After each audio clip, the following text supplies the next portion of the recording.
Namaskara, good evening, and welcome to BIC Streams.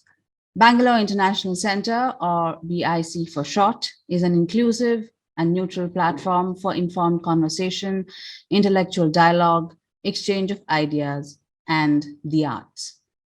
Today's session is The Valley Through Her Lens, exploring the Kashmiri identity through photography. And this session is in collaboration with Toto Funds the Arts.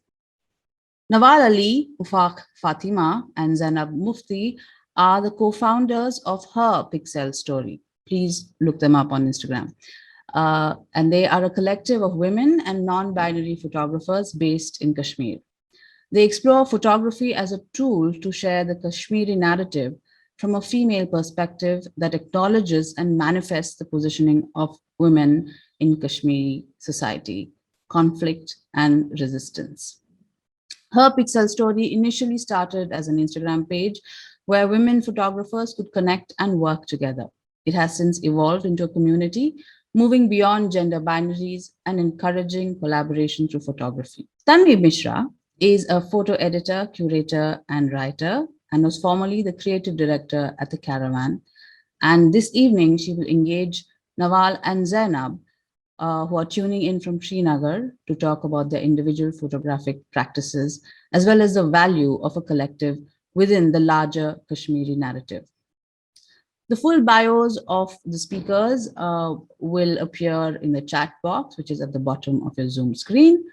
And through the conversation, if you have any questions, comments, or observations to share with the speakers, please feel free to use the Q&A box, which is also at the bottom of your Zoom screen. And with that, I hand it over to Tanvi. Thank you, Lekha, and thank you, BIC and Toto, for facilitating this talk. I'm really excited because I get to have two very dear friends here as part of what might be our first formal talk to the world, because these conversations that we have are usually either on this side or on that side of the world. I know it's freezing in Kashmir. Is it, Zainab? You look very cold. Yes, I'm kind of always cold and I hate winter, so just trying to keep myself warm. So I know I look like a muffler woman, but yeah, this is how it has to be. It's quite cold here. Well, I can't. Well, some of the images that you make are reflective of that, of what Chilai Kala and what the winter actually brings to Kashmir. So it will be nice to sort of talk about some of that and how that plays into the work. So thanks, Nawal and Zainab, for joining. Ufaq unfortunately couldn't join us today as there was a death in her family, and she wishes both of you best of luck. I really wish that she could be here, but we do have her work. So I'm hoping that we would be able to do justice to show some of it. So just to start off right off, I'm going to just share the screen and pull up some of the images, and then see if we can start right off the bat. Okay, can you guys see this? Yeah. Okay, great. We'll start off with Nawal, who this image is hers, and I remember seeing this image in 2019 at a significant moment when the Indian government revoked the autonomous status of Kashmir. Article 370 was revoked, and we were in Caravan doing quite a lot of reporting around the event. However, it was a very difficult time to report as the internet had been shut down, and as reporters, it was very difficult to get news from within Kashmir. We were lucky enough to send somebody from Delhi to go to Srinagar, and to even get the material out, a pen drive had to be sent through someone's hands, and then it reached Delhi via the airport. And it really felt like we had gone back into some other time where communication was just cut off. And so one of the biggest casualties of that is actually the reality of a place that was really cut off. And so for me, it connects to that time in the newsroom. And just, I really want to start off with this. And Nawal, perhaps you could give us a bit of introduction of where this is, what this image means to you. Yeah. Hello, everybody. Thank you, Tanvi. So this image is, of course, one of the worst times that Kashmir and Kashmiris have seen. This was taken in the September month of 2019.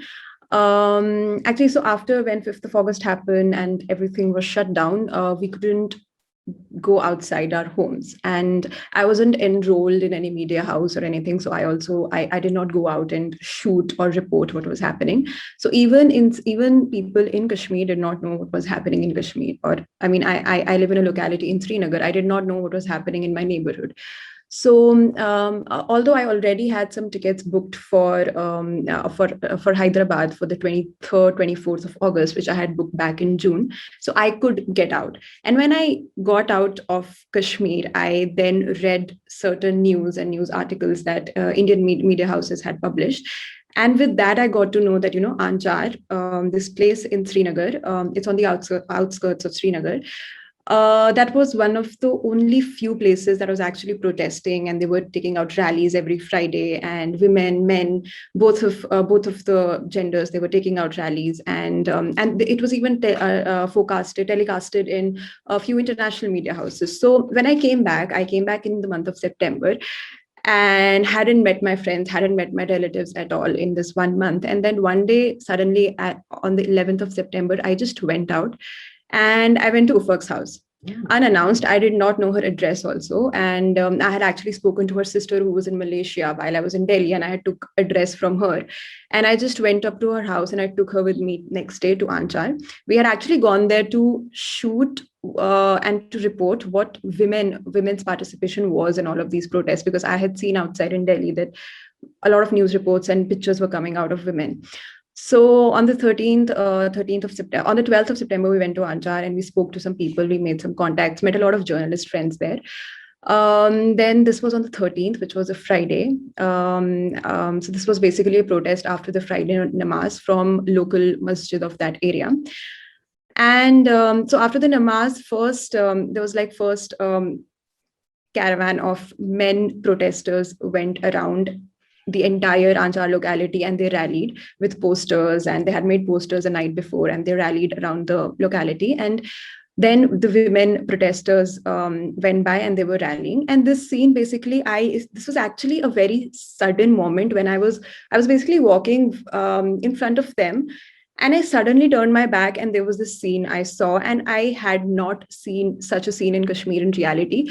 Although I had read a lot about women protesters back in the 1930s, in the 1950s and 60s. So when I saw this scene, all of that historical narratives of women protests came to my head, and I just very quickly clicked it. So that's the backstory of this. After this, so when the protest and all had ended, we were all with the residents and the journalist. We were sitting in the premises of that masjid, in that locality, that mosque, and suddenly this was all after the rally, and suddenly there were pellet firing happened from outside of this locality. So this locality, the people had barricaded it with these barracks that you see, this tin barracks. So they had barricaded the entire locality, but still the pellet shots were fired, and a lot of people got injured after that. So that was the day this happened, and this was my basically my first, and probably, and even Ufaq's first protest that we had shot. Yeah. And also after this, after this photo, when it got circulated and everything, and my friends saw it, a lot of different narratives came around, of course, of protest, of women's participation. But this woman, the one in the pink dress, a friend of mine, actually, we were discussing, and the conclusion of which came that, this woman's how she's standing and her demeanor and everything is also sort of a woman's demeanor inside her house also, like inside her house, in the society, when she's resisting or when she's fighting for herself and everything. So a lot of perspectives came after this image was made. Yeah, and also, I mean, I have a very big dilemma with consent when it comes to photography. And from that day, I did not take out any pictures, but just this one picture because it's like, I mean, for me, it's a little iconic, and also you can't recognize the faces, so it was fine by me to take it out. And also, the people there were actually asking us to click the picture because they wanted it to go out. So that was enough to sort of satisfy my conscience and everything. Otherwise, I have a lot of dilemma when it comes to consent and photography, and hence I am not much into photojournalism. Yeah. I'm glad you brought that up, and that's something that perhaps we come back to, because there is this the burden of journalism that we've been talking about, and what this image means within that ambit. And I think all of you have had some kind of either association, or Zainab, you work with Free Press Kashmir, and so how all of you actually negotiate the ambit of journalism, which has been actually one of the main sort of languages within photography that has been coming out of Kashmir. So I'm going to come back to this really quickly to introduce you to Nawal's larger practice, and then going into Zainab's right after. Nawal, you've been focusing on areas in Kashmir which have perhaps been away from the mainstream narrative. A lot of your practice is also informed by research. You've been working with developmental NGOs. You're a researcher as well. And could you just talk a little bit about how research affects your photography practice and what this project is about? And I'll just run through some of the images. Yeah, so I think most of my photography practice comes out of my research. And that is because because of the area that I have studied, or because of my college days life as a student, it was purely academical. So even my first photo story that I did, which also got published, was on Rohingya refugees, which I did because I had to do a research paper on that.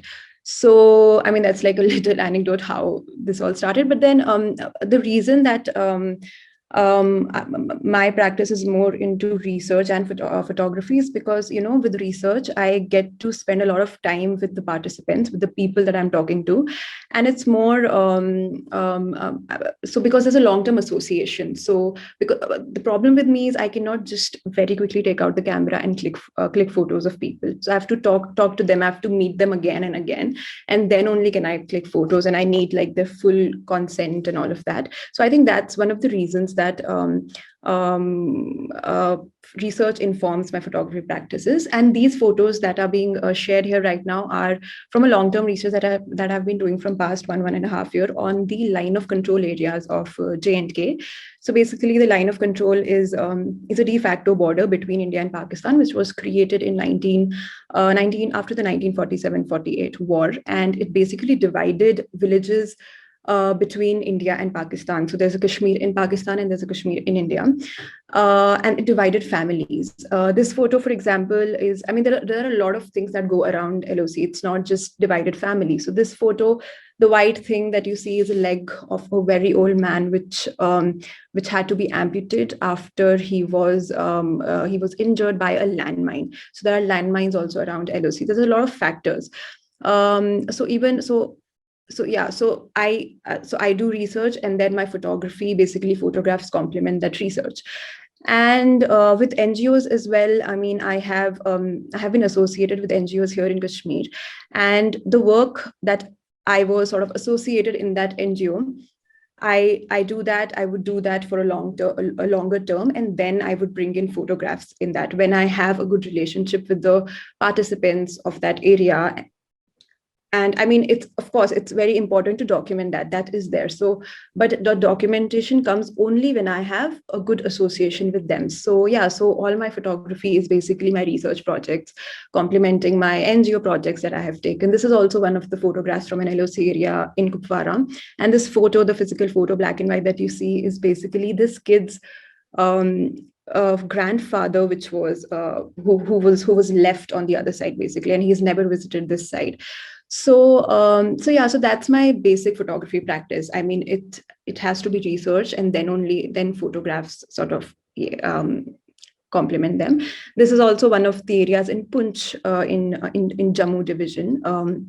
This was a temporary bunker that an Indian army had made during the 1971 war, if I remember correctly. And basically, this was just behind a residential house. So they used to fire from here, and the house residents, they would go down to the cow sheds to basically escape from the loud noise of firing, which would go on for like a week to even 2-3 months.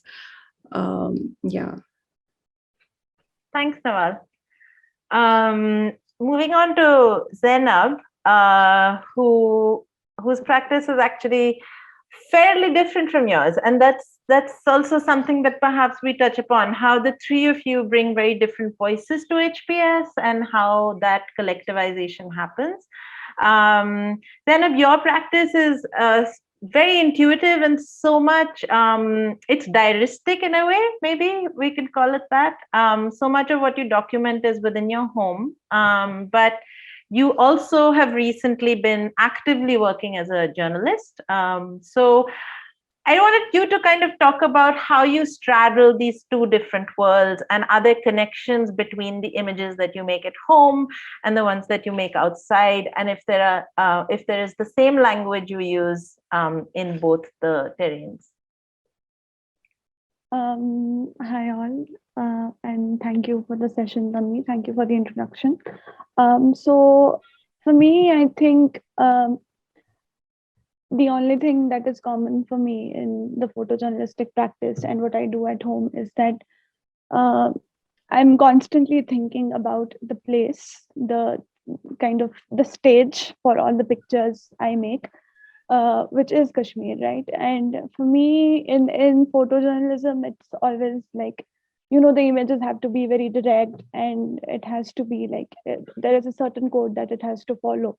But for photography as an individual practice and something that I do at home, I always try to look up for metaphors, and I always try to kind of contextualize the larger conflict through pictures that I make at home.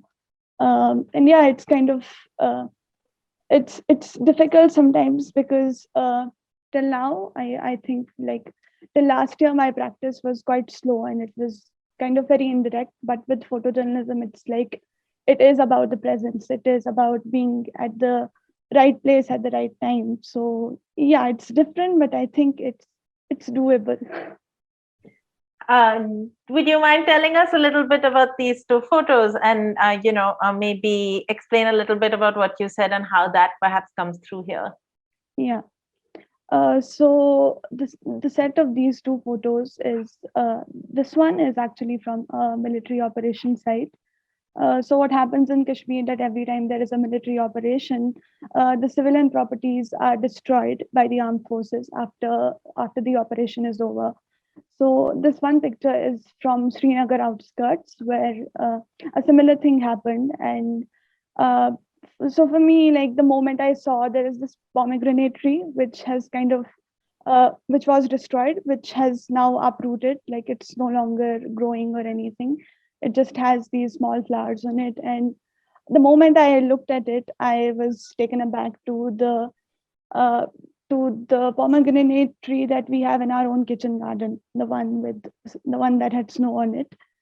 So yeah, between these two, it was like, so now for me, I mean, this tree, I had written about it before I had gone to the military operation site. I had written that how like from my balcony, I see this tree kind of change through seasons, like through fall or in winters, how it withstands the harsh cold and everything. And I had written that how I see this tree as a self-portrait. And taking it back to like when I had seen the tree at the military operation site, for me, it was like, it kind of interplayed, you know. I looked at the tree and I was taken aback home. And now every time I look at this tree, which although still is in our kitchen garden, because of the uncertainty that surrounds us, I always think that how longer is it going to be there and withstand all the challenges.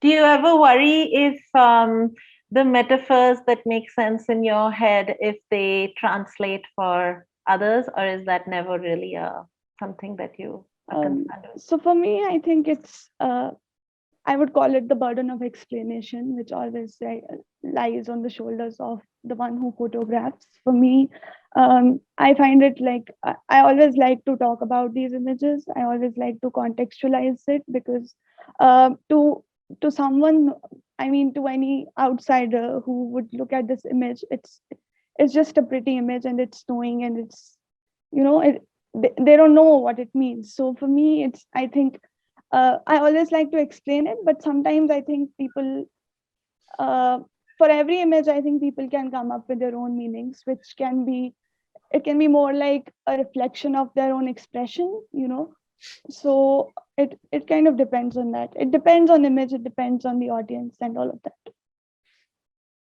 How about this one? What about this one? What about it? Why don't you tell us what's happening here, where it's from? Yeah, this one. So this is basically again another military operation site in Srinagar only. So the neighboring house to this one was actually destroyed, and here it's like one of the bullets had pierced through this shelf, which has all the toys which have been kept away, or I would say that it's like the Almirah looks like it's shielding the toys. They've been kept in one place to keep them away from dust and everything.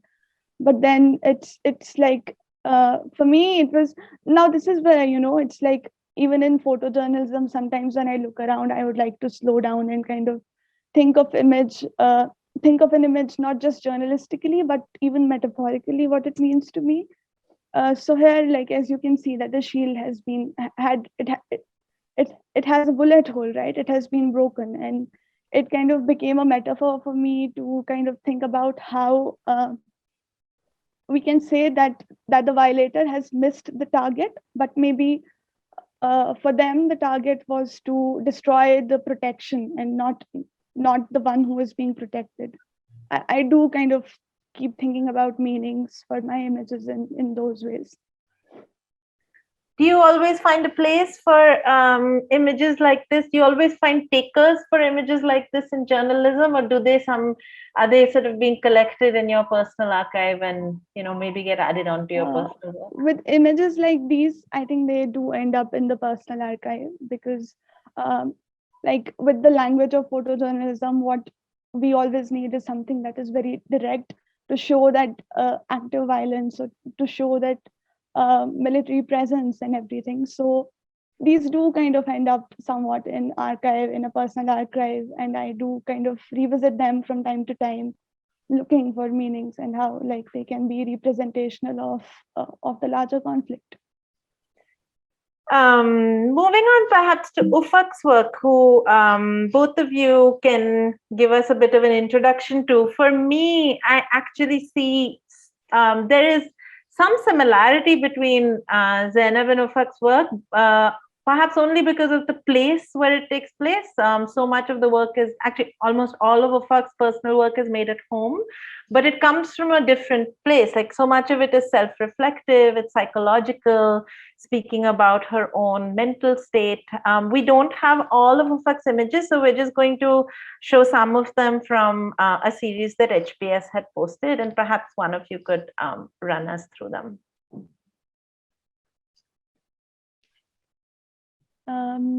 Yeah, so I think, should I read the text or? Either way, whatever you prefer.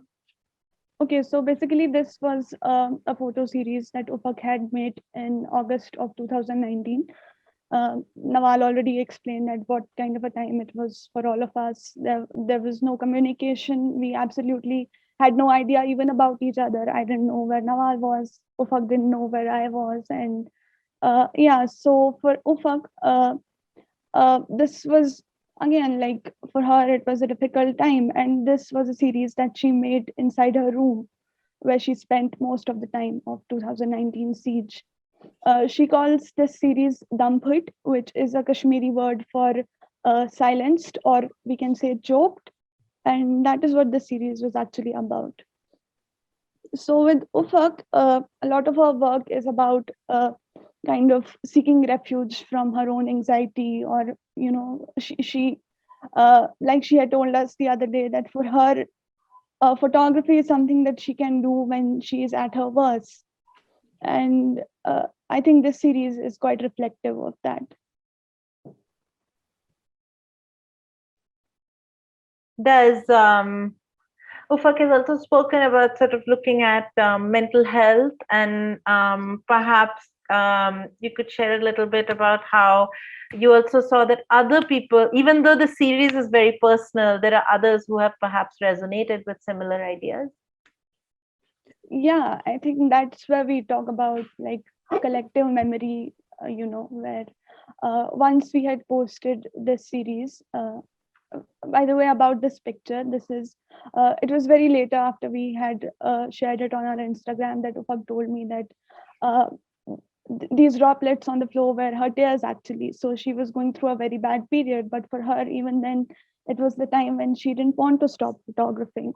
And about posting the series up, there were a lot of people who were telling us that how they could relate to it, because for people our generation to, although like sieges kind of come and go in Kashmir, but that was one of the most difficult times because there was absolutely no communication. We did not know anything about each other. So a lot of people could relate to it in that sense. Nawal, did you want to add something? No, I think that was it. Why don't you, I'm really curious to know, because I've known you both from before Her Pixel Story began, and all of you come from such different backgrounds. How you came into photography is like very, very different trajectories, and also the work that you make has very different languages. So how did this sort of collectivization happen?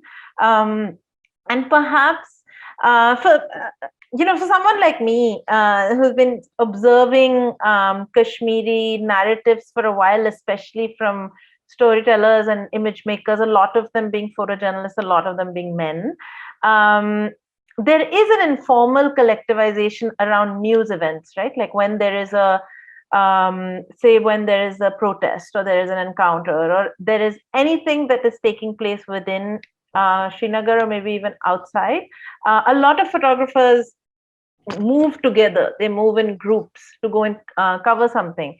So there's that informal collectivization is there, but all of you have a quite a formal structure now. Well, as formal as it can be, but yeah. So tell us a little bit about how it came about and what it means to be a collective in Kashmir.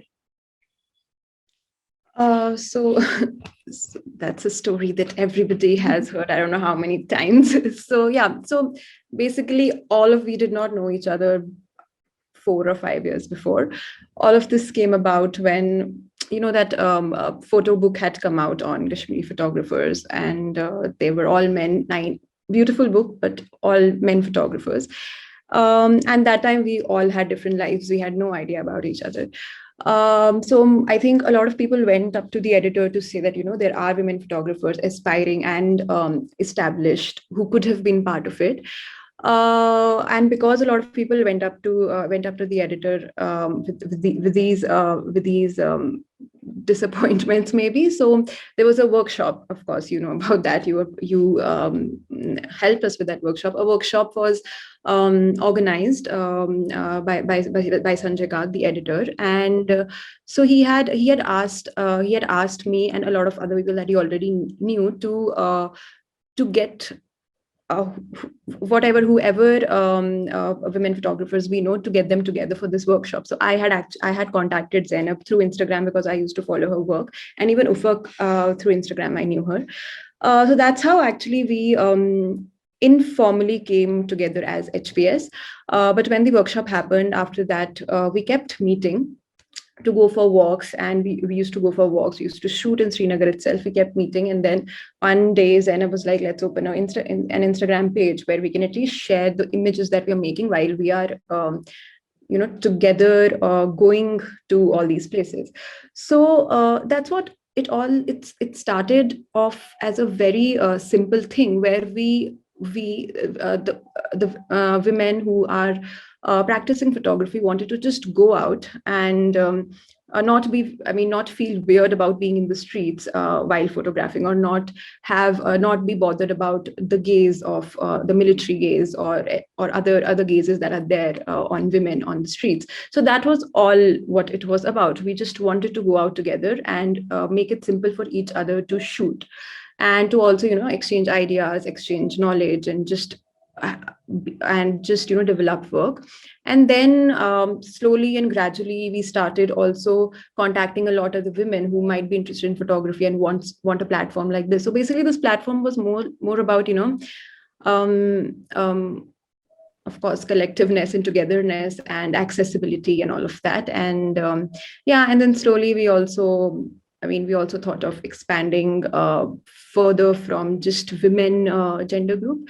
So yeah, that was what this collectivization was about. It was just as simple as that. It was as informal as that.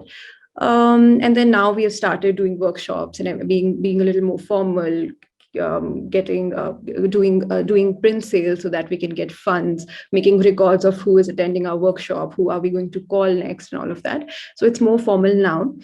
And about the collectivization that you were talking, I think Zainab would be a better person to answer that. But I had the first experience that I had in press club in Srinagar was in the August of 2019, and I also myself saw that collectivization. We would go together to places.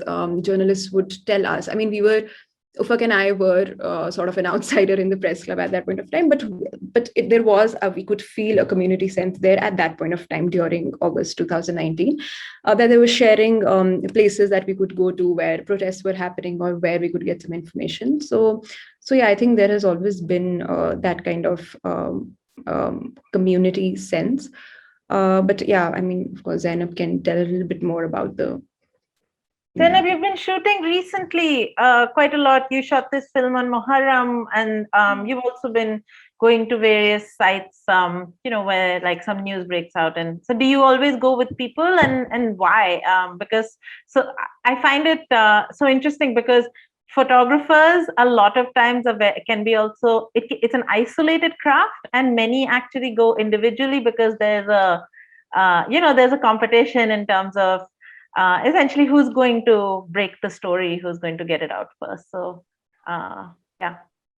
Yeah, I think it's very different in Kashmir. It has, even for like I think with our newsroom, first of all, it has been like, even if we kind of find out about a story first, we wait till we, kind of the editors of other publication and us collectively decide that this should go out. And I think that comes only because that there is a lot of curbs on press freedom in Kashmir, and media has absolutely been unsafe. We see that almost every month journalists are summoned in Kashmir. Right now there are already like 2, 3, 4 journalists who are in jail. One of them has been in jail. Asif Sultan has been in jail for like 3 years. And very recently, just this month, a few more were summoned and arrested.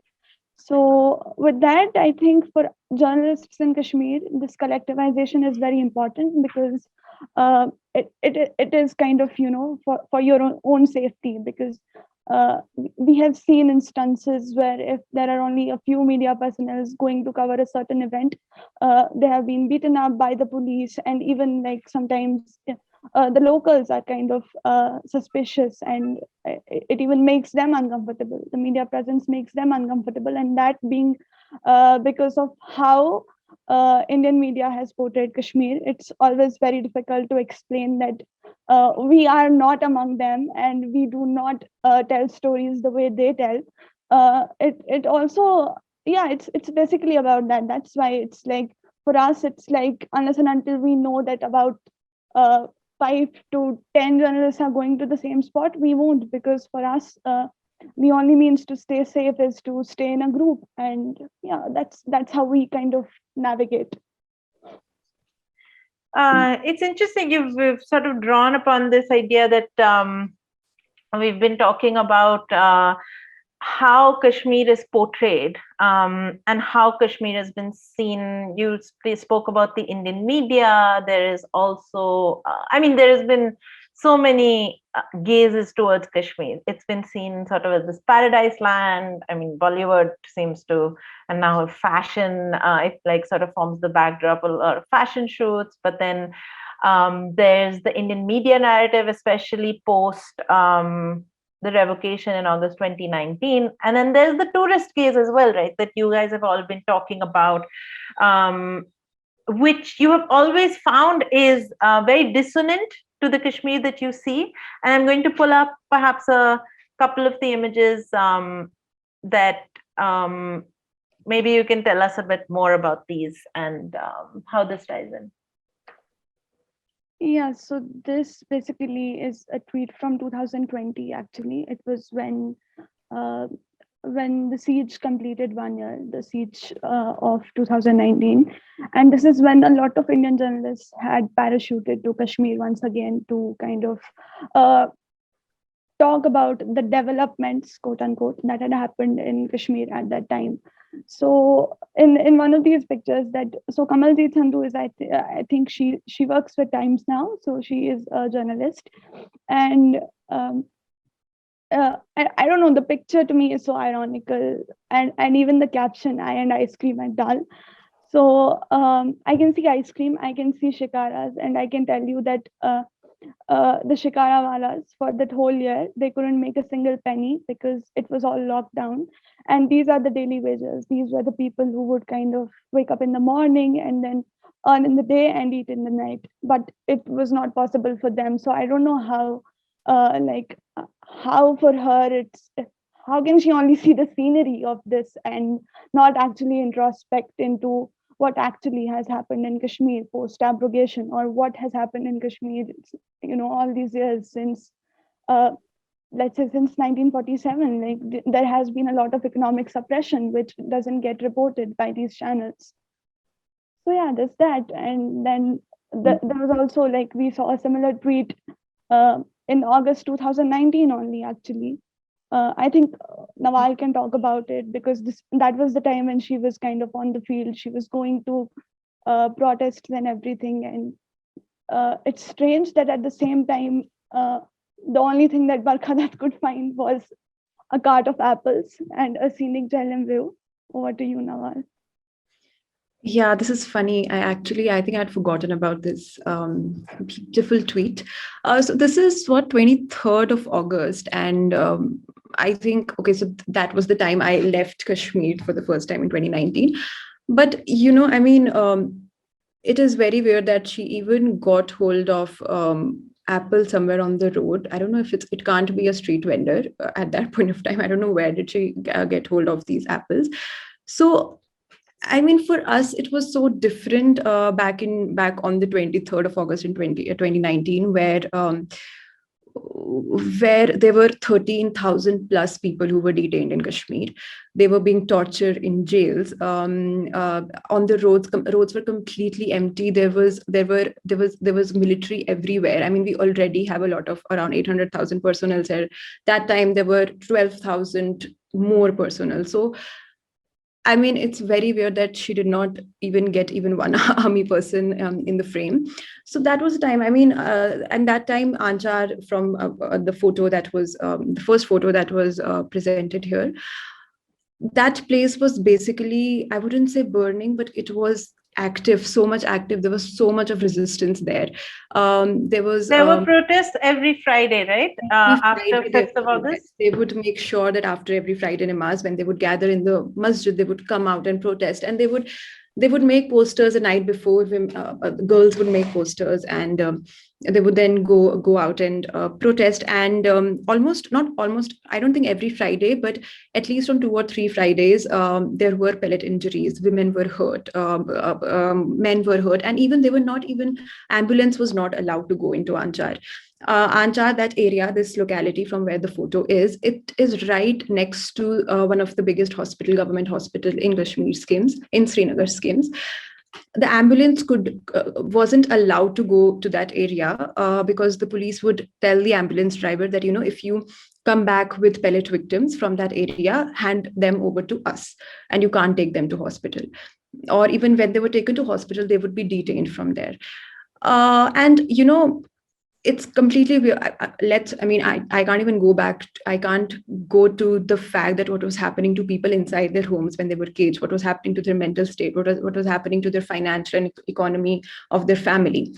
That is completely different. But things that were actually clear on the road, that wasn't even shown in Indian media. I mean, I remember on I guess 6th of August, I was watching news, and there was this man who had come from Delhi, a journalist who had. It's also very weird that all India journalists were allowed to report from the roads of Srinagar, but Kashmiri journalists were sort of caged in this one media center, which was made in a hotel or some building. It was made in. They were not allowed to go on roads for the first few days. They were reporting from that hotel. And these Indian journalists, they are being shown out of this tourist reception center in Srinagar, from where these migrant laborers are basically leaving the place. And he's standing there with all these migrant laborers and buses at his back and saying, yeah, everything is normal here. See, people are moving around, cars are going and traffic is going on and everything, and basically misreporting. Even the Anchar incident on the 13th of September, when I was there with Ufaq, when I came to Delhi. So to submit that story to a media house, I had to come to Delhi and file that story somewhere. So when all of that was happening, when we had to file the women participation, I came across a story in the print where it was said that, Anchar, this place that has been over exaggerated for the resistance and everything, is not true. People there are not doing anything. And that report was claiming to be a fact-finding report and saying that on the 13th September, it's been claimed that there have been pellet injuries and there have been a 13-year-old boy has been injured, and all of that is false. So this man goes there for a fact-finding report for 2 days and comes with a report saying that whatever happened in Anchar was not true. And that was the time I was basically compelled to take out my pictures that I had clicked in Anchar, which I did not intend to publish because again, I have a problem with consent and everything. But I had photos of people who were injured with pellet. I had photos of the 13-year-old boy that journalist could not find. So I had to sort of write a rebuttal to his article with the photos and say that, this is how Kashmir is being misreported during 2019. And this is an example that sort of represents every every wrong report that came out. And then, of course, I was targeted on Twitter by that journalist. He wasn't allowed to write another rebuttal, but he targeted me on Twitter and everything. And this is, so I mean, people coming here, journalists outside of India coming here and telling. So basically, at that point of time, the locals, and especially of Anchar, were so desperate to let their voice out through media that they were very easily trusting a lot of journalists. So, but after a month or two, they were very careful of which journalists to let enter that locality. So they would sort of guard their locality of journalists as well. After they saw a lot of misreports. So because they were so vulnerable at that point of time and they wanted the voice out, they were letting a lot of journalists in, and then misreporting happened because all these journalists that were being parachuted to Kashmir. So yeah, I mean, a lot of images like we just saw the screenshot of were being circulated across social media saying that, we are here, Jannat-e-Kashmir, and snow and mountains and chinar and everything and apples. So which was completely different. We were basically dying here. And there was Indian Army persons, CRPF persons outside each of our houses. So yeah. Your answer reminds me of this quote from a Kashmiri journalist in a story by Atul Dev, who was our staff reporter. He did this story called Manufacturing Normalcy in December 2019. And it was he was reporting on how the Indian media reported on Kashmir. And I'm going to read this out. It's the last graph of his story, where he writes, a Kashmiri journalist I met several times explained these omissions, the same omissions that you're speaking about, where he says, and I quote, India has used its media as an extension of its military, he told me. One annihilates us physically and the other annihilates our truth. And this is something that has really sort of stayed with me and aligns with, Nawal, what you're speaking about. I want to sort of just segue into this other idea where connected to this about journalism itself, and perhaps we start off from here, Zainab, the burden of journalism, because this we keep going back to journalism. We keep talking about it because as much as it is a space where some of you have chosen to not take that path of sort of visual storytelling. However, Zainab, you working with Free Press Kashmir, and Nawal, you also write for journalistic outfits. It is also a tool with which you get your voice out. So this navigating this relationship with journalism and that kind of storytelling and the burden of telling a narrative of Kashmir from a particular lens. Perhaps we could, go through some of these images and talk about that. Zainab? Yeah. So I think for me at times it's a very unconscious practice. Like I already said, that for me it's always important that I contextualize every visual that I can in the context of how it has been in Kashmir, what the history of Kashmir has been, or what the present situation in Kashmir is. So this one photo for me, you can see like this was not a journalistic picture. Otherwise, it would have just read that a tree broken because of the weight of the snow or something like that, because of the bad weather and everything. But for me, this was a photo which I titled as "Homeland is a Mass Grave." Um, and this picture for me is, in a metaphorical sense, represents the mass graves in Kashmir, like which have not only been the part of history, but we still are kind of mass graves is still coming up in Kashmir as especially like in since the outbreak of COVID, because after COVID, the police stopped returning the bodies to the families and they started burying them in far off places, the bodies of people who were killed at military operation sites or in crossfire and everything.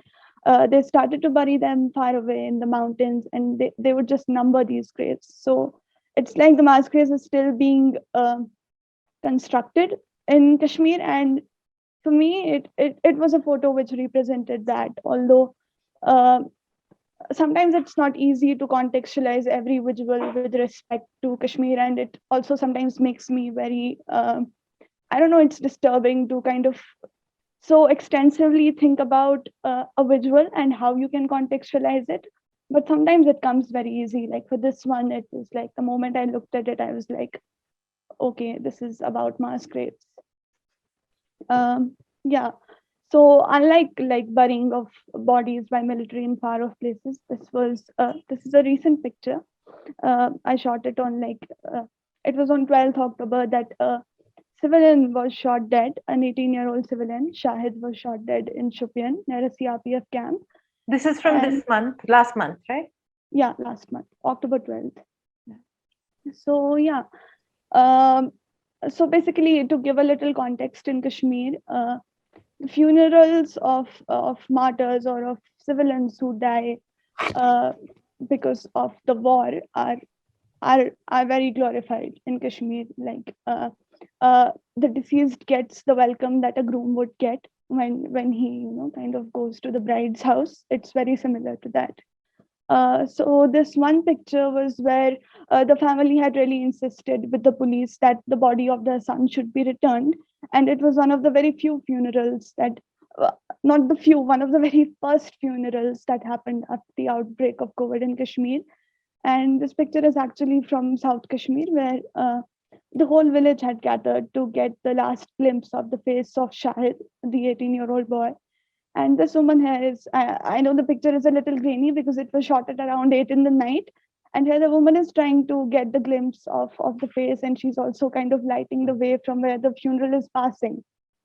So yeah, this image was about that. And also you notice that for funerals, like it's men, women, children, everybody attends, and you can even see there's a young girl. You can't see her face, but you can see her hair and rubber band in the picture. So yeah, they're trying to get the glimpse of it. And then this picture is actually about, again, it's about, I was asked about this image by one of the curators, and at the time I had told him that the butterfly in the picture is actually dead, and I have kind of embraced it on my wrist. And for me, it is again something which is metaphorical of how the deceased are like how especially the martyrs are like glorified in Kashmir, how martyrdom is glorified, and how delicately they are treated, or how delicately they are buried. And that sort, with a dead butterfly, I'm kind of just trying to recreate that scene here. Nawal, you have also been sort of grappling with this idea of, what you feel about photojournalism, whether you consider, well, you don't consider yourself to be a photojournalist, but you also told me once that Achar was the first protest that you photographed and perhaps the last. Maybe some work of yours that is done in Tost Maidan, perhaps through that you could tell us, how do you negotiate this conflict that you have in your mind? So yeah, so the conflict, I mean, I mentioned it before. The conflict in my mind is, even with protest and rallies, you sort of get shots and clicks of people that might have not consented to their photo being out there and everything. So I have really that dilemma since the beginning that, I cannot just post a photo of a face without them knowing that the photo is out there. So that for me is it basically hurts my conscience somehow. So even before, I mean, 2 years to 3 years back, I used to click photos. I mean, when I was just learning, I was just getting into photography, I would click portraits and everything, how people click it. But now when I look back to those pictures, I don't either post it on social media. I sometimes also just delete all those photos, because it's very disturbing that, that woman, that man, that child, whatever, they don't even know this photo is somewhere out there, or even just with me. So I mean, I find it very, and even so, for example, so I mean, probably what perspective or what narrative that photo of theirs is giving out, probably that wasn't even their intention. So these are the questions that go on in my mind, and these are the questions that I have dealt with, and the reason that I choose a long-term association, and I choose to click photos in now my practice has been such that I choose to click photos where the face of a person does not come, even though I have been associated. So, for example, with Tosa Maidan and with the LOC series as well, the line of control, I've been associated with the line of control people for last 2 years.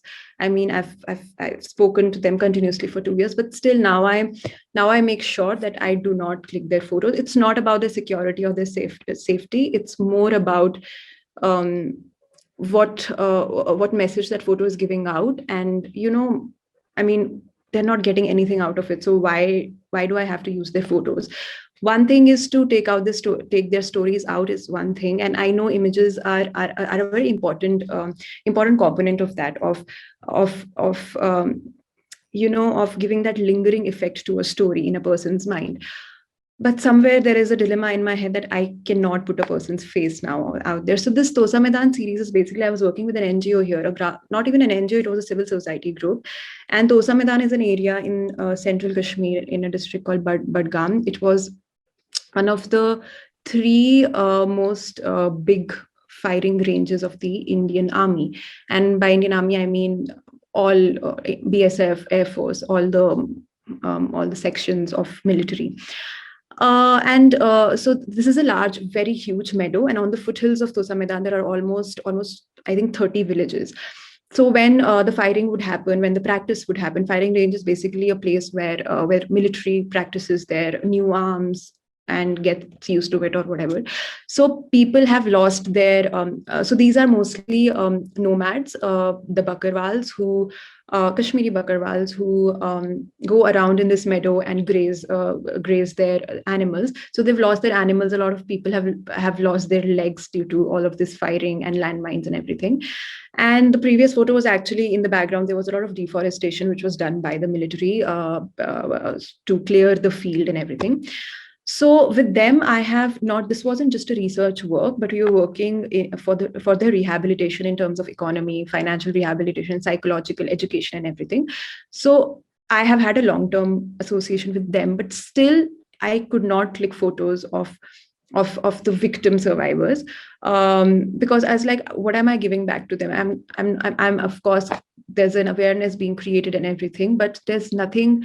I mean, they will not sign up for it. I know if they know what is actually happening to their photo. So I make sure, like, this picture also, the face of the man is not being shown. This is a shed where we were living. It's just at the start of the Samidan meadow, and then the Maidan just goes beyond. And even the next picture of the kid. So this kid I met in 2018 as well, and then 2019 as well. But again, I did click his face photos, but I made sure that I do not put it out there. So, I've made sure to also put out a beautiful landscape out there. But, this beautiful landscape has a very problematic story behind it. And also with these, so this is the dilemma that I have, which I basically overcome by making sure that I have a long-term associate, because I'm also into, I like researching. When I am doing all of this stuff, I really like it.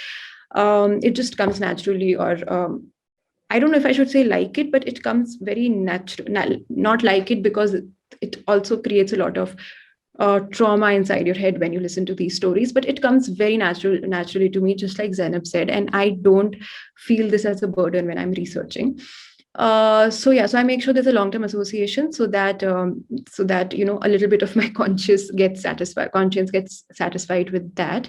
And a lot of my work is not just, it's of course about getting stories outside of Kashmir, but a lot of it is also my audience. I also make sure is Kashmiris as well, because like with LOC, a lot of people in Srinagar and in other main, I'm of course not generalizing, but a lot of people don't actually know what, of course, a lot of people know there's a cross-border firing at the border areas in LOC, but other things, other marginalization, everyday militarization, what all forced migration and everything that refugee crisis and all of that happens there, a lot of people don't know. And how ethnically they are, there's a diversity of ethnicity in Kashmir, and they are ethnically different from main Srinagar people and the dominant ethnic group here. So a lot of my audience is also Kashmiris and not just outside of Kashmir. Antar was my first protest, because I had to get out there. I did not know what was happening, so that was my motivation of going to that protest. The aim was to sit behind after everything protest gets over, sit with the protesters, sit with the women protesters, talk to them, listen to their stories, and then write about women's participation. But the Friday protest happened, the firing and all happened, and it got me to shoot the protest also, the injured people, the blood, and those direct photos of violence.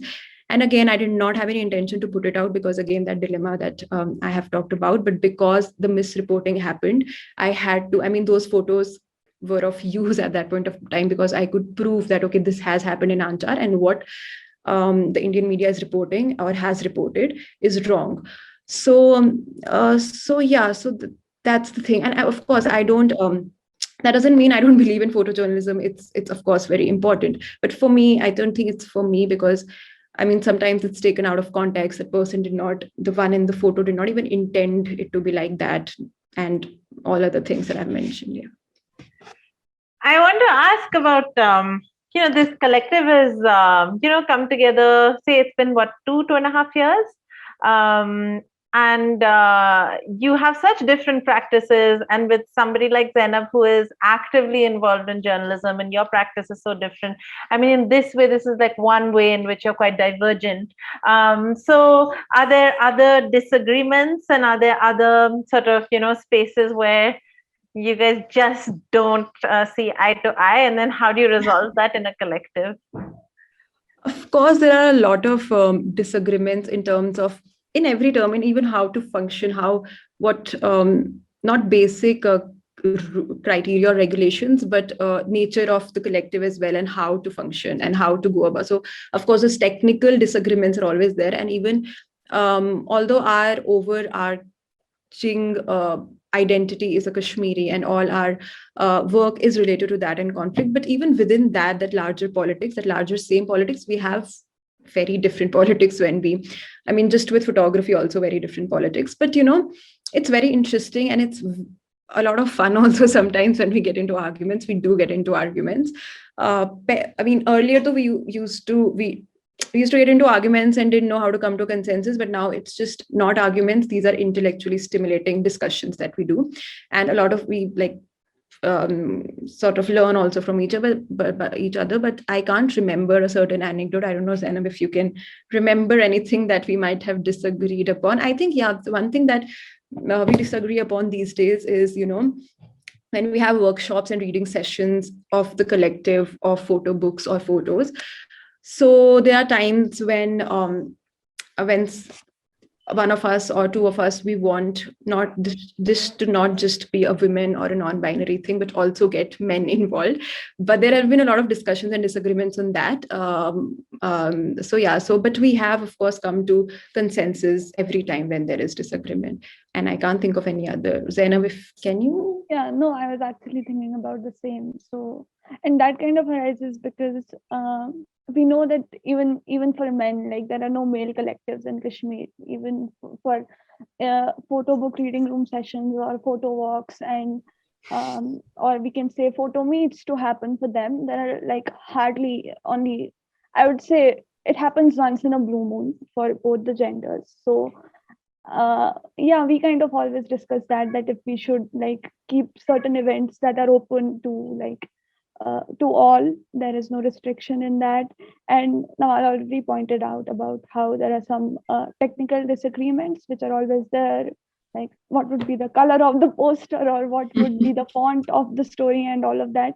Those things are there, and I think that's very small. And it's also like I mean, you already know, with one foot in journalism, I kind of sometimes disappear, and it's like it's always on Nawal and Ufaq to take care of most of the things, because uh, with journalism you don't know where you're going to be tomorrow, what your stage is gonna be, and all of that. So yeah, I think it's just that kind of. I think those are the challenges actually for us. Okay, sound like a very happy family. Maybe a new family, so new family, happy family. I have so Wish, like at 7:30 now, there are a couple of questions. So perhaps we take some of those, and then also maybe come back to really quickly to talk a little bit about Ufaq's documentary work as well. Maybe some of it that is outside of the home, and if we have time, then perhaps to look at some of the Eid images. But maybe we can take Heather's question. Heather Ali has a question where he says, I have a question for Zainab. That did you ever feel the fear of reaction from the oppressor to upload a photo which is really effective? How do you get so much courage? I think it's not only the photos. I mean, we have seen that there has been a crackdown of journalists for just tweeting news as it is. They have been questioned about what they tweet, about what they post, about the photos that they share. So I don't know about the courage part, but for us, it's always like it has to be a fact. And if it is a fact, then obviously, like there is no reason for you to hold it back, right? So even a visual sometimes is not sometimes, I mean most of the times, if contextualized, it needs to be there, and it is the reality. So I think, yeah, it's just about being real. It's just that. Courage is infectious, Zainab. I think yours might translate to some people listening. Fawzia has a question. Is there any scope for women from outside Kashmir to be part of her Pixel story? Fawzia, I've been asking this question for a long time. And she also asked, at least for the events organized by the group online. I think that's one thing that we agree on, that we are not really going to include everyone anytime soon. Everyone as in the other nationalities, we kind of want to keep it restricted to Kashmiri women. Nawal? Actually, I think the reason for that, and even the reason that we are just about women and non-binary, is because we first want to create a safe space for this group and this community, and then open it up. Once people are safe, then we open it up to other nationalities and other genders. So yeah, I think that's one of the reasons. Shruti Parthasarthi has another question where she asks, does your individual identity and dilemmas as people from the area seep into the work? Does it add to the work or do you keep it aside? I think that's the whole point of all of our work. I mean, the identity that we have individual identity, I'm assuming it means Kashmiri pertaining to the area. So because of that, our work is a lot informed by that identity, and it's not a conscious decision that I'll talk about myself, not a conscious decision that we take, but because we've seen all of this happening around us since we have gained our senses. That's the thing we want to show. That's something that we want to take out. So it of course adds to the work, but of course we are always very self-reflective. I mean, there have been times when even in HPS discussions, we have questioned a Kashmiri a lot, questioned the journalism fraternity a lot, photography fraternity. So we are, of course, constantly self-reflecting, but this identity is, it always informs, it's everywhere in all our work. It's informing our work. So yeah, I think. And Zainab, I think for us, it's even kind of the identity that motivates us, because you are also like the part of the same society, and it's like you undergo the same violence that the community does. So for you, it's like Nawal said, that it's really an unconscious practice. Like we at times don't even see it as work or as a profession. It's so involuntary at times to go out and shoot or to document certain things, that it comes naturally to you, and it feels like more like a responsibility to preserve it. And I don't think it's I think it's not, of course it's story of Kashmir and Kashmiris, but it's our story also. We also, of course, there is a gradation of there are privileges, of course, within a conflict area as well. But yes, it's a life that almost everybody in different kind of gradations they have, and that's what we show. So yeah. Zainab, when you had photographed during Eid, I'm sort of connecting that to this, because just this idea of photographing the place that you're very much a part of, and a narrative that is your own. Perhaps you could run us through some of those images, and that might help sort of get the idea across a bit better. This duality between joy and grief being something that is constantly together within Kashmir. So could you talk a little bit about this series and what you were seeing that day?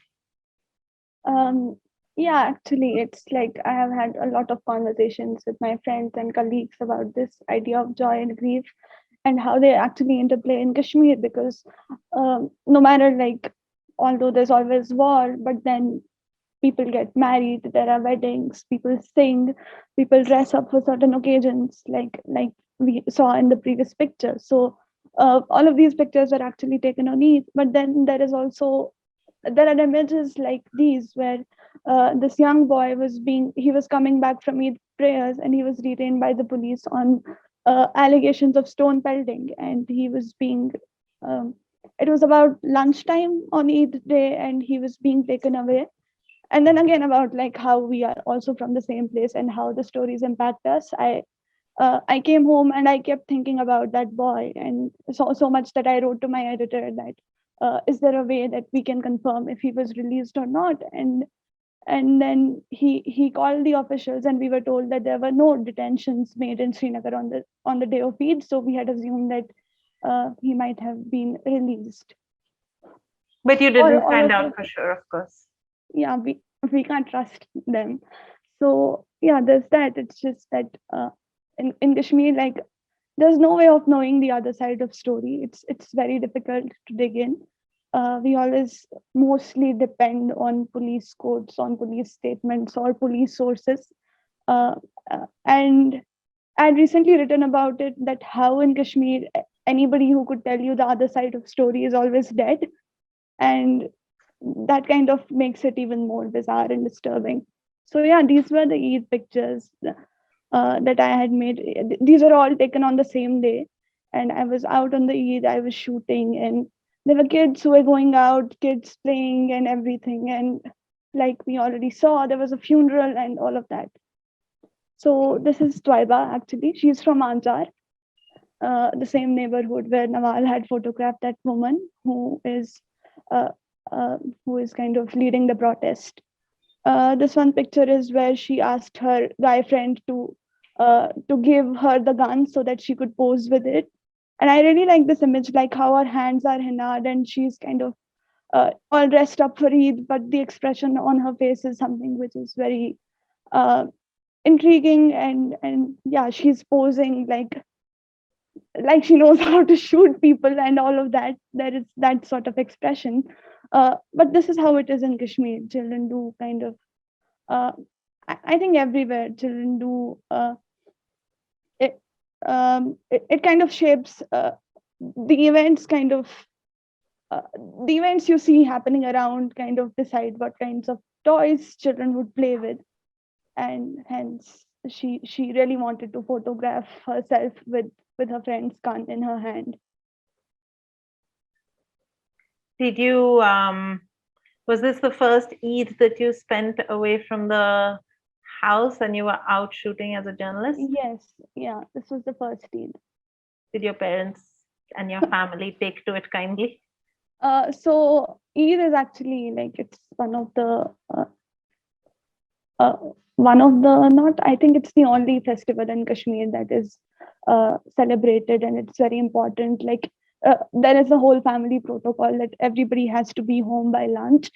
And my mother was really mad at it because I left home very early. I didn't even have breakfast with them. I left at around 7 in the morning. And yeah, it does kind of piss them off at times, but then they see the work and they also understand that this is how it has to be done, that I can't always be home and make the metaphorical narrative out of Kashmir, things that happen in Kashmir. I also need to at times kind of be out in the field. So yeah, it's just that. We'll come back to this image, Nawal. I want to take just a couple of questions that have come in. One is from Ishan Mehta, who says, just out of curiosity, what are your long-term goals for HPS? Where do you see yourselves in the collective heading? Just a heads up, we have 15 minutes and questions are streaming in, so keep that in mind. Yeah, so I think our long-term goal is to basically create a collective of women and non-binary photographers where we again exchange ideas, help each other with projects, help each other grow. So that is right now our long-term project. We are not thinking beyond that. We are thinking of getting workshops done so as to refine all our photography knowledge and how we can go about it, share ideas, and just help each other grow as a visual artist or a photographer. So yeah, create that space and platform, and then of course then get a lot of other people also, and then become a sort of a catalyst wherein we not change but bring about a little efficiency in photography learning, or accessibility in photography learning, and a very in a very democratized way where all the participants are leading the growth. Yeah, hence like All the even the members. term, like how we always call ourselves a growing collective, because we really do not want it limited to like to 3 of us. We are always kind of and that's what, because we did put out a call to participate recently where we had some women who did projects during COVID lockdown at home, and it's all about that. It's about kind of making women who are passionate about photography practice it, and as we like practice and learn it together, it's about that. Yeah, I like the idea of you guys expanding, but I also like the idea of the limitation that you put on it, because so much of the collective is born out of identity, and all of you being Kashmiris and the voices that you bring from there. Just to go into a question that has come in from Sabi Ahmad. He says, an important contribution from feminist voices in the past has been to politicize the personal. Nawal, you've spoken about this a lot, how the personal is political. And these contributions have challenged dominant patriarchal modes of history with history writing, archive building, etc., that falsely claim to an objective. Urvashi Butalia's book, The Other Side of Silence, challenged those dominant modes. Do you feel your personal or individual works that are not journalistic and documentary per se do that work of producing counter archives and counter histories? Yes, so I think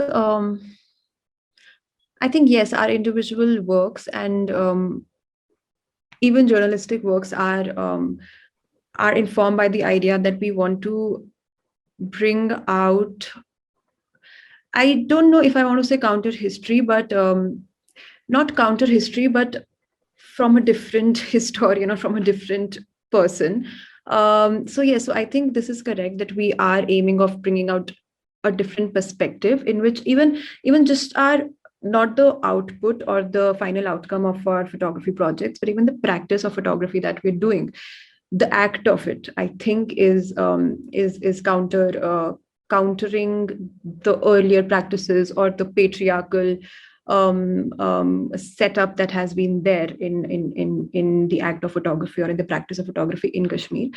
And the outcome as such, the tangible outcome as a photo project that's coming out is also, I think, very is very different from what has been there before, out there before. Not just in terms of getting out stories of women in a conflict zone, like stories of women as a survivor, as a victim, or as an active participant in resistance, but also in terms of what we go through in our daily lives, which is so militarized and also very marginalized. So I think even our personal work sort of comes from the fact that we've been silenced for a very long time in terms of Kashmiri community or in terms of gender or in terms of the setup that we have. So the act of a photography and even the outcome of a photography is countering it is adding on to a lot of history that's been written, not by the mainstream, of course, written or documented by the Kashmiris. It's adding on to it, but also it's countering it in some way. Actually, I don't think counter is the right word. I think it's adding on to it with a very different perspective. It's not countering. It's maybe it's a more in-depth of what is already. Yeah, more details with more layers. We are getting it out.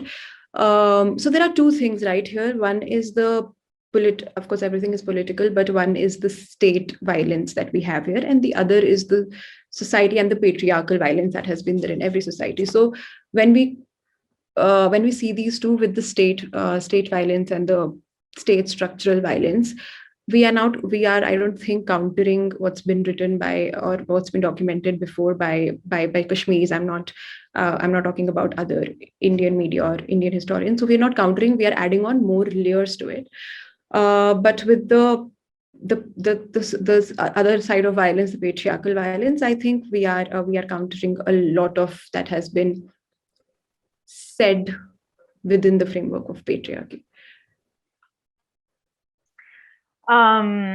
We have a question and a comment from Mark. One is that he says that he really appreciates the different visual languages the collective bring together. For example, the interior versus the exterior. And he has a question where he says, how do you weigh the roles and responsibilities as documenters and visual journalists opposed to those of being a daughter and family member during this dangerous time? Does the latter fade away as you're working out in the field? It would fade away only if my mother would stop calling me when I was in the field, but it doesn't. I think we are kind of at times. I mean, it's for me, like in photojournalism, it's actually like it's sometimes pretty unsafe. I mean, I would say that we are always kind of up in courage. It's sometimes really scary because of like how the history has been. You sometimes are terrified to and even when you're in the field, you're thinking that what am I doing here? It's so unsafe to be here. But then again, that involuntary, I don't know, association that you have with storytelling and being present in the moment and documenting the moment as it is kind of, it does fade it out. We do at times, I think, forget about what we do forget about, like our roles as daughters or as family members, or all of that, and it kind of just sometimes narrows down to being there, present in that moment, and recording it. Yeah, I think responsibility as a daughter and a family member, I think initially in initial years, it just fades away. I mean, you don't even care about it. So of course, your family doesn't allow you to go to all these places for them, which is dangerous, and they care about us, or I don't know if it's care or is it authority or restriction more than care. But I mean, for initial years, I personally had to, of course, fight a lot with them. I used to go without telling them and everything, and it's very difficult to make them understand. So for first few years, it's like I don't really care that there is a family out there who's thinking about me. I have to get this done. And actually, in recent years, this responsibility is sort of being a little more burdened than earlier years, because right now crackdown on people is increasing. And even if you, as a daughter of a parent who's probably working, who's a working parent, they might get caught of things that you are doing, so they will be sort of summoned. And this has happened in the past with a lot of people here. So I personally, in past 2 years, since 2019 actually to 2020, I have been very careful of the language that I use, and of the way that I work. So I prefer to do it very silently and everything. And the responsibility right now, I think, is more than it was before, probably 2 years before. So this dilemma is, in my work, it's very much there, because I constantly think about, okay, I hope my family doesn't get hurt because of what I'm doing and everything. But at the end of the day, I think I prefer work. And that is also because right now, maybe there hasn't been much danger or whatever. But if someday something happens, then that day will tell what we'll do or choose. I have so many comments to what you're saying, but there's so many people who want to send in their comments and questions. So I'm going to read out a couple of them. Javed Sultan says, not a question but an appreciation comment. Kudos to you, superwomen. Keep it up and be safe. Tara Hasnain says, I salute you for doing what you are doing in the tradition of Kashmiri women who stood up against family and social patriarchy right from Lal Ded's time. So big comparisons. Claire Arnie has a question. What are the restrictions of street photography in Kashmir? So of course, the first restriction is the heavily militarized streets that we have here, adorned by military soldiers. That is the biggest restriction that we have, because sometimes they just snatch your camera, even if you're not photographing political things. They will snatch your camera, they'll look around it, they'll take your memory cards, and mostly happens to people who are alone. Happens more to I think men than women, but of course now it's happening a lot to women also, and mostly when a person is photographing alone.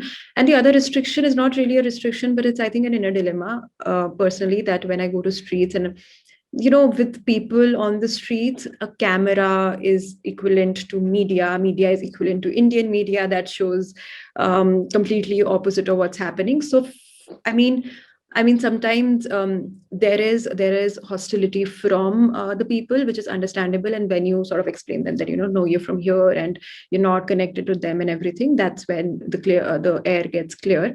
So I think these are the two restrictions that happen. And of course, there are a lot of male gaze also for women photographers, what I have also experienced and also might have experienced. So there's a lot of so there is like this balance you have to do between male gaze and military gaze and this military violence and everything. So these are all the restrictions here that, and also there are also restrictions in mobility, not just that a military soldier will not let you go and shoot it, but there are barricades, and sometimes you can't even cross a road because it's barricaded and you can't shoot that side or something. So there's a lot of restrictions on mobility here.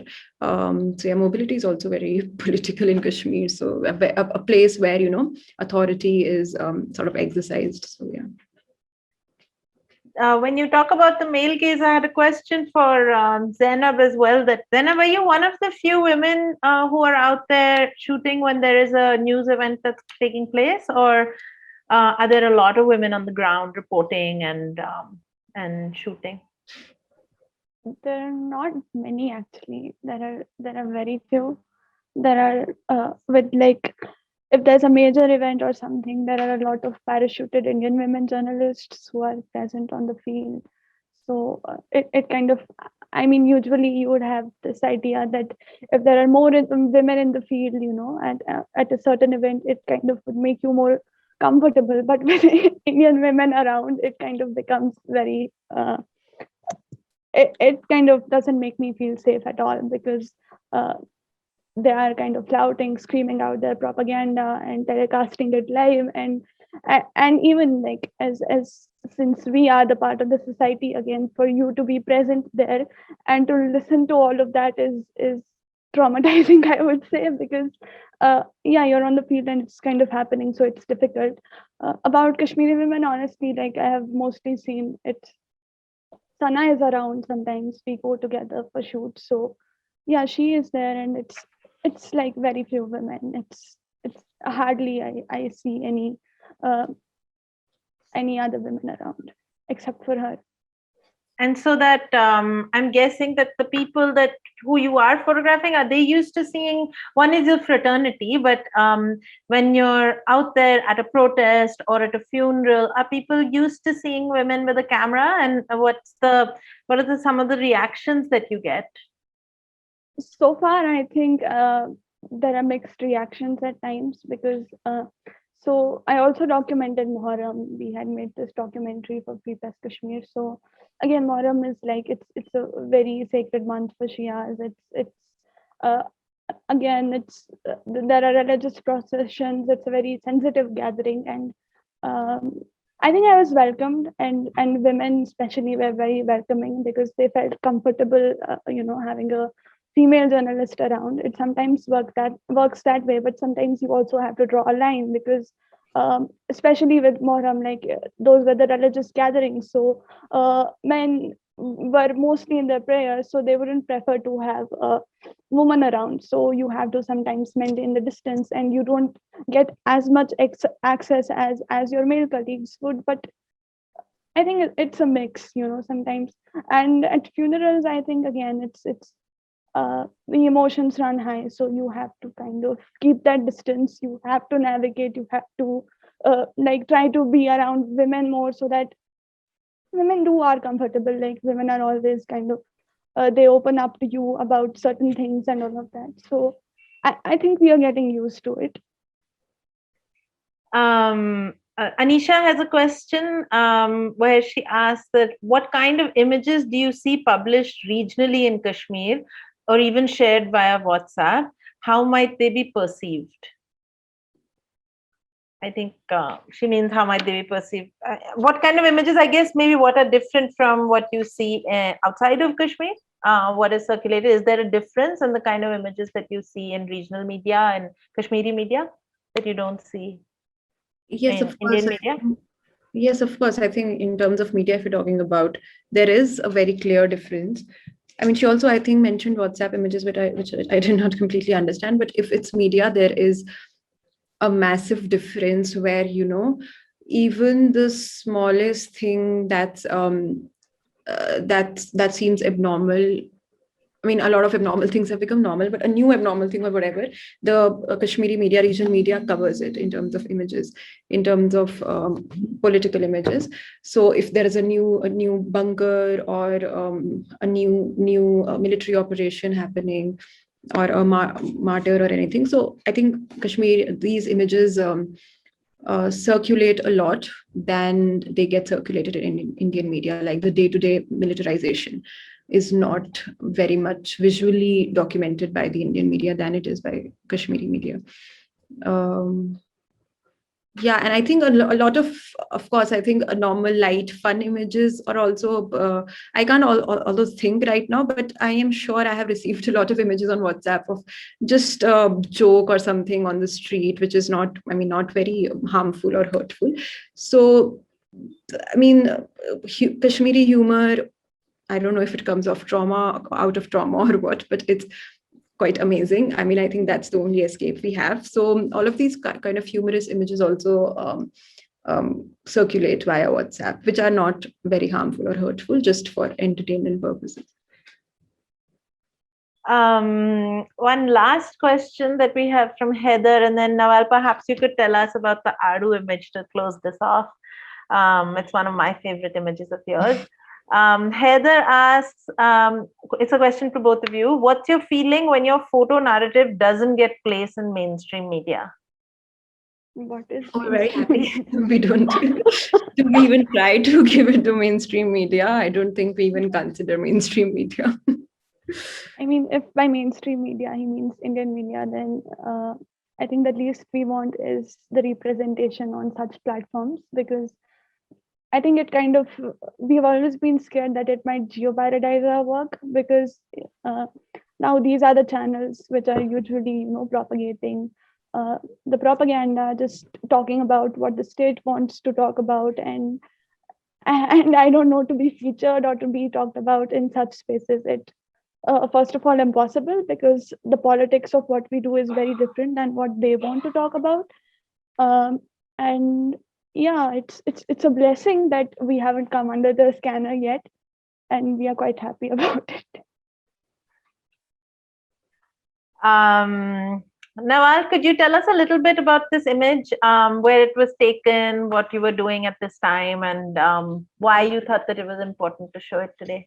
Yes, so this was in a place called Adu, which is a little further from Pahalgam, which is a tourist spot. A lot of people might know about it. So it's a very small village where mostly semi-nomadic people live. And I was there last winters for 10 days, so I have been to Adu a lot of times. I really like that place because of the place, which is very nice, and of course the people as well. So Adu is basically also, there's also a political story to it, where in 1994, there was like this biggest kidnapping of some Britishers and Europeans, which was like an international issue, and Kashmir came under international radar. And Adu people had a lot to suffer after that, a lot of crackdowns, a lot of military violence and everything. So, when I go to Adu, a lot of these stories also come out from the people there. And so this was winters. And the reason I shot this was one, so I was skiing at that point of time. We were learning skiing from people there. They're very nice skiers. They're not, they of course have learned it, but a lot of kids, like a 7-year-old was teaching us skiing there. So this comes inherently to people. So anyway, so we would start our day at 7 and it would end at like 12 noon. And after that, everything would shut, as in everyone would stay inside their houses. So with this photo, I wanted to show the simplicity of that place. Like, I don't know, this photo just screams simple and the winter silence to me somehow, and the essentials like a ferrin and these shoes, which are so simple, but that's what people wear during snowfall there. So this photo for me somehow depicts what that place means to me, in terms of how lovely the people are, and all of that they have gone, all of what they have gone through in 1990s, in that period, 1994. They're still very, I wouldn't say grounded, but still very, very full of life and everything. So yeah, so it's mostly depicting simplicity and the silence of winters in Adu and in Kashmir overall. So it represents, I think, the bigger context of Kashmir as well. So yeah. Thank you. Where can mainstream media is definitely not a sort of aspirational goal.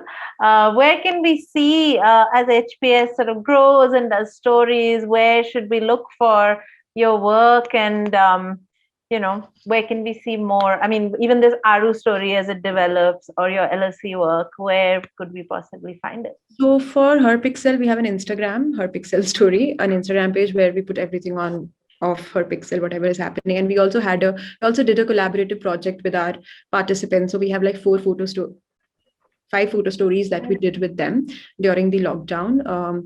So HPS Her Pixel Story on Instagram. And for individual, I also have an Instagram, which is by the name Peace in Pajamas. But I also have a website, nawalali.com, where I have my published work. I'm not sure if Adu work is there, but it's definitely on my Instagram page. And Ufaq's also, she has an Instagram page by Ufaq_Fatima.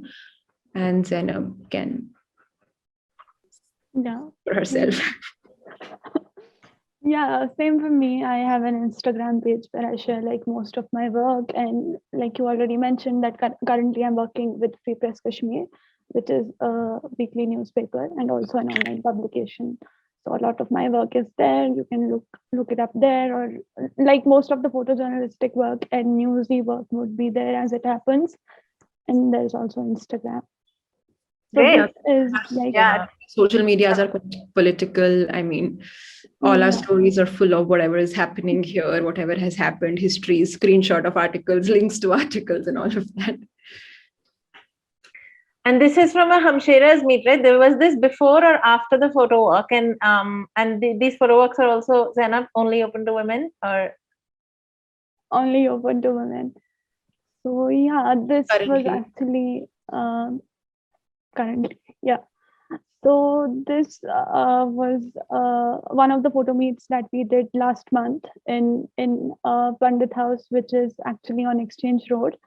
So the woman in the picture in the middle, she is the lady who owns this house, and she was very open to kind of have us, and we had a good time having. There were some like photo magazines and photo books on the table, and we talked about all of that. And this is mostly the pattern of our events. We usually do these photo meets, which are 2-day events. It's a photo walk on the first day, which is followed by a photo discussion on the second day. So for the second day, we kind of print one image from each participant, and then we kind of sit together and discuss all of that. A very pertinent question to your photo meets is by Malak Tariq. I hope I'm pronouncing it correctly. You're asked, how do you reach these places when going on your own? Do your parents give financial support always, or do you people manage to reach these places all by yourself? Are chits down often or not? So, I mean, 2 walks before we would do it all by ourselves. Whatever we were earning, we were channeling it to HPS. But recently we did a print sale through our Pixel Story and raised some funds for these walks, where we would pay for our transport and pay for if there is a ticket to go somewhere. If you're going to a photo walk where there is a ticket, we buy those tickets. We buy food for the participants from that fund. So we have a little bit fun now. We're thinking of how to raise another chunk of fund for HPS. So no, I don't think our parents finance it other than giving us shelter in their houses. Yeah. Okay, I think that's all we have time for today. A little bit after 10, some people fell off, but we managed to retain quite a few. Somebody, Indira Gautaman, says, beautiful session. It is truly amazing to see these young ladies doing all this wonderful work, taking one day at a time. Each frame tells a story, and that is what is important. Keep telling your stories and keep up the good work. And I will definitely chime into that sentiment. Thank you for telling us sort of this backstory into Her Pixel Story, and kind of telling us how what goes behind making of work by Kashmiris. What are the kind of concerns you have? I'm always sitting like a hawk, waiting to see what you guys are up to, and what's the next upload. So Yasmin, you've been very patient with us when we're not making work, and you still send me your work, and we're like, we don't have any. Well, Instagram's always a good way to keep seeing what you're up to. So I'm hoping to see you guys hopefully next time, not on a screen, but all of those that are here, please follow her Pixel Story and follow their individual accounts, and they'll be having a print sale hopefully soon, because there are 85 people who are on this call, and everybody would love to own a print of yours. So cash in on this moment. Yes. Thank you, Nawal, Zainab, and Ufaq, for being the steadfast witnesses that you are. This conversation, equal parts evocative, stirring, disturbing, hopefully even eye-opening to some of us. Thank you for your time and energy for doing this session, Nawal and Zainab, and to Ufaq for sharing her work in absentia. Thank you for allowing us into your stories. Thank you, Tanvi, for your excellent interlocution, and of course, for giving us your time. And thanks everyone who joined us this evening. We had over 120 at one point. And all I have to say now is follow her Pixel Story and Zainab, Ufaq, and Nawal on Instagram. And good night and see you next time. Thank you. you. Thank Thank you you for so much. having Thank you us. so much for having us.